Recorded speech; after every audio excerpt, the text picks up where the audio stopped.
विद्यार्थी मित्रांनो, या व्हिडिओमध्ये आपण पाहणार आहोत यू स्टार्ट डाईंग स्लोली या कवितेचा वर्कशॉप. तर त्यापूर्वी पाहूया काही पाठातील प्रश्नोत्तरे.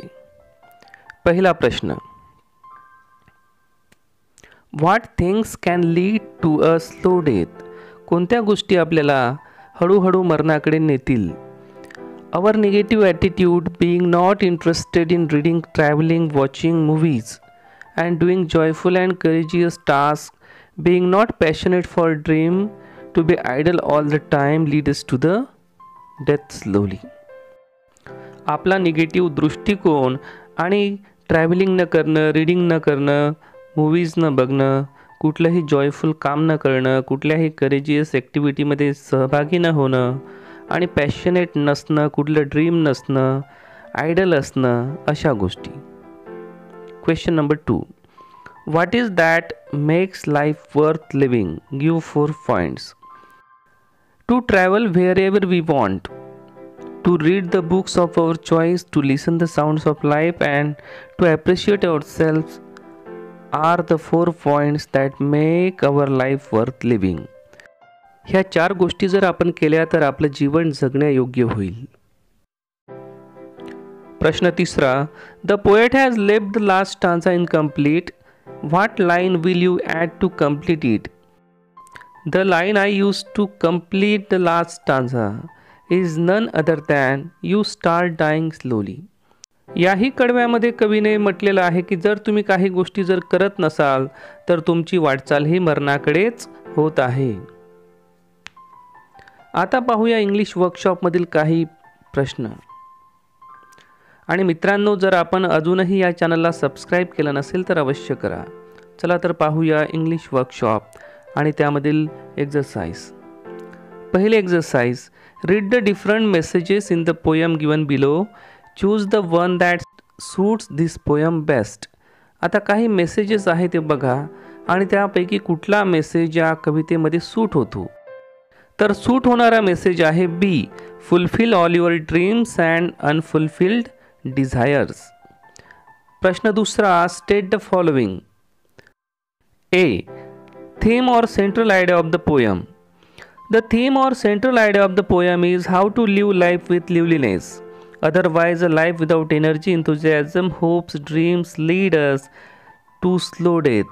Poet advises us to travel, to read and enjoy life with different ways. He suggests us to give up or abandon something unliking. If we do not live passionately, our living is nothing but to dying slowly. This is the theme or central idea of this poem. B. Line that provides evidence of the theme are. आता यामध्ये काही lines आहे ज्या या कवितेची themes आपल्याला सांगतात. तर यामध्ये भरपूर लाईन्स आहे, परंतु आपण पहिल्या स्टांजामधल्या लाईन्स घेतलेल्या आहे. If you do not listen to the sounds of life, if you do not appreciate yourself, you start dying slowly. ह्या अशा लाईन्स आहे की ज्या लाईन्समधून आपल्याला या कवितेची थीम कळते. थीम सांगणाऱ्या काही लाईन्स आहेत. आता पाहूया 3 characteristics from the poem that makes a person dull and uninteresting. 3 अशा गोष्टी की ज्या जर आपण नाही केल्या तर माणसाचं जीवन अनइंटरेस्टिंग होते. पहिलं, if you do not travel, if you do not read, आणि तिसरं, if you do not listen to the sounds of life. ह्या आहेत 3 गोष्टी. जर त्या आपण केल्या नाही तर आपलं जीवन अनइंटरेस्टिंग बनतं. Pick out 4 adjectives from the poem and write them down with the noun they describe. आता ॲडजेक्टिव्ह आणि नाउन्स यांच्या जोड्या आलेल्या आहेत बघा. Same paths, different colours, turbulent emotions, sensible advice. ह्या आहेत त्या 4 जोड्या. ह्यामध्ये पहिला शब्द आहे ॲडजेक्टिव्ह आणि दुसरा शब्द आहे noun. Compare the structure of the poem you start dying slowly to the poem in unit 1, 1.1 आणि 1.3. आता ही कविता आपल्याला एकतर 1.1 सी कम्पेअर करायची आहे किंवा 1.3 सी. ही पोयम आपल्याला कोणत्या कवितेसोबत या पोयमचं स्ट्रक्चर मॅच होतं, तर आपल्याला दिसतं की या पोयमचं स्ट्रक्चर मॅच होते बास्केट फुल ऑफ मूनलाईट या पोयमसोबत. कारण बास्केट फुल ऑफ मूनलाईट ही फ्री वर्स आहे आणि ही सुद्धा फ्री वर्स आहे. What differences do you notice in the other ones, note them down. आता डिफरन्सेस काय आहे पहिल्या 1.1 मध्ये आणि या कवितेमध्ये. तर 1.1 ही जी कविता आहे टीनेजर्स प्रेयर, याची राईम स्कीम आहे ABCB. तर आपल्या कवितेला राईम स्कीम नाही. अ टीनेजर्स प्रेयर या पोयममध्ये प्रत्येक स्टांझामध्ये 4 लाईन्स आहे, म्हणजे ही कविता युनिफॉर्म स्ट्रक्चरमध्ये आहे. तर यू स्टार्ट डाईंग स्लोली या कवितेमध्ये असला कुठला युनिफॉर्म दिसत नाही. अ टीनेजर्स प्रेयर या कवितेमध्ये 20 लाईन्स आहेत, तर बास्केट फुल ऑफ मूनलाईट या कवितेमध्ये 30 लाईन्स आहेत आणि यू स्टार्ट डाईंग स्लोली या कवितेमध्ये 27 लाईन्स आहेत. यासोबतच अ टीनेजर्स प्रेयर या कवितेमध्ये देवाला ॲड्रेस केलेला आहे, बास्केट फुल ऑफ मूनलाईटमध्ये मूनला ॲड्रेस केलेला आहे, मात्र यू स्टार्ट डाईंग स्लोली या कवितेमध्ये कुणालाही ॲड्रेस केलेलं नाही. प्रश्न 5वा, what expression is repeated in the poem, how many times, why do you think the poet emphasises it. आता या कवितेमध्ये कवीने काही एक्सप्रेशन्स रिपीट केलेले आहे. जसं इफ यू डू नॉट, हे एक्सप्रेशन रिपीट झालेलं आहे 10 टाइम्स, 10 वेळा. आणि त्यानंतर यू स्टार्ट डाईंग स्लोली हे पण एक्सप्रेशन प्रत्येक स्टांझाच्या लास्टमध्ये रिपीट झालेलं आहे 4 वेळा. तर कवीने हे का रिपीट केलं. Poet has repeated these expressions time to time as he wanted to emphasise on what we should do. कवीला वारंवार हे सांगायचं आहे की जर तुम्ही हे केलं नाही तर तुम्ही मृत्यूच्या दिशेने वाटचाल करत आहात. म्हणजे तुम्ही हे करा, जीवनाचा आनंद घ्या आणि आनंदमय जीवन जगा. रटाळवानं जीवन जगू नका, ते जीवन हे जीवन नसून एक प्रकारे स्लो डाईंग आहे असं कवीला या ठिकाणी म्हणायचं आहे. प्रश्न 6वा, write the opposite of the following in the form of advice using different words and phrases. आता आपल्याला काही सेंटेन्सेस दिलेले आहेत, त्याचं अपोजिट करायचं आहे आणि अपोजिट करताना आपल्याला ॲडवाइस द्यायची आहे. A, you do not travel, opposite you should travel as much as you can. B, you do not appreciate yourself, opposite you should appreciate yourself. C, you kill your self-esteem, opposite you should keep up your self-esteem. D, you become a slave of habits, opposite you should not be a slave of your habits. E, you refuse to speak a stranger, opposite you should be ready to speak to stranger. Yup, you do not change your life, opposite you should change your life. G, you refuse to take a risk, opposite you should dare to take risk. तर अशा प्रकारे आपण काही वाक्यांचं opposite केलेलं आहे आणि opposite करताना आपण ॲडवाइस दिलेली आहे. 7वा प्रश्न आहे, go through the following steps and discuss in pairs about facts mention in it. Write a paragraph using the points given other interesting title. आपलं टायटल असेल हॅपी लाईफ मंत्राज, आनंदी जीवनाचे मंत्र. बघा, living a better life. We should get rid of bad habits at a time. If there are some negative thoughts in our mind, we should throw away such negative thoughts or avoid negative thinking. We should be always positive. We must trust our selves. What people say that is not more important. We should not bother by the statements of other. We should love what we do and try to enrich our mind by becoming a lifelong learner. In the journey of life, there are so many cares, worries, sorrows, incidents of happiness. We should share all these to our nearer and care for our nearer too. Sharing and caring makes life enjoyable. We should be humble.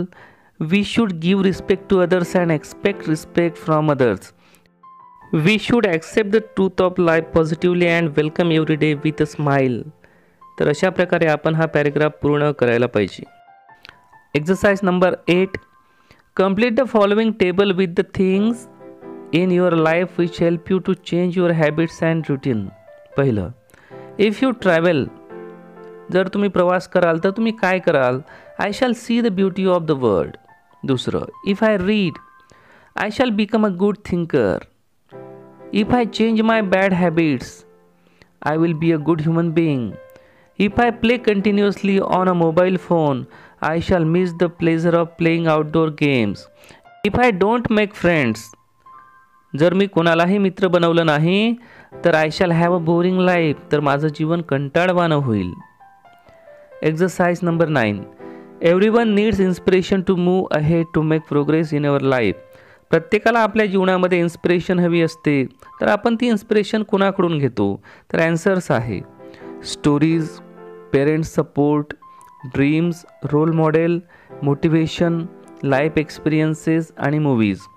आपण ती inspiration कथेमधून, आपल्या पालकांच्या सपोर्टमधून, आपले dreams, आपले goals, आपल्या स्वप्नांमधून, आपण कुणाला तरी रोल मॉडेल ठरवतो त्याच्यामधून, कुठल्या तरी मोटिवेशनने, जीवनातील अनुभवाने आणि चित्रपटाद्वारे सुद्धा.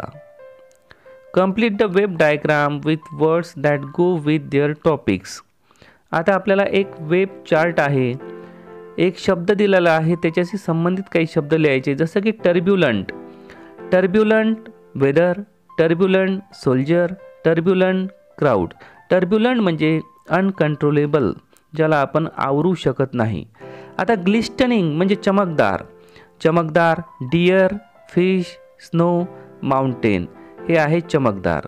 सेन्सिबल, सेन्सिबल म्हणजे हुशार किंवा महत्त्वाचा.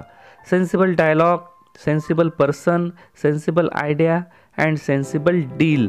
डील म्हणजे एखादा व्यवसाय किंवा एखादा करार. Write about a day when you felt very happy. Use the following questions to help you think, recollect a day, note down the points.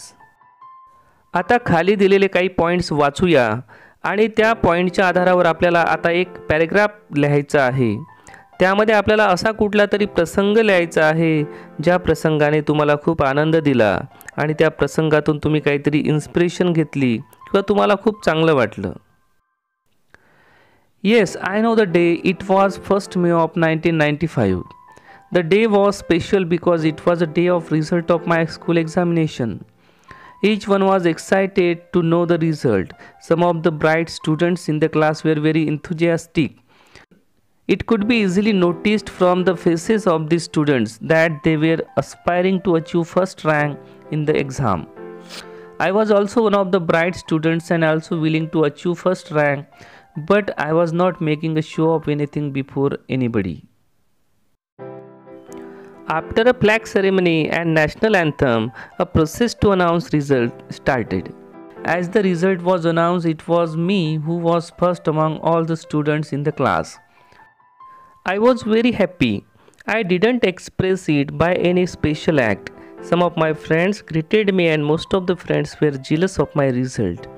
I accepted congratulations of my friends and even I wished them the better result in the next year. This was the day made me uncommon and provided me spirit to achieve more. तर प्रत्येकाच्या जीवनामध्ये असं काही वेगळं राहू शकते, वेगवेगळे प्रसंग आपण लिहू शकतो. तर या ठिकाणी एक्झामच्या रिझल्टच्या संदर्भात एक पॅसेज लिहिला गेलेला आहे.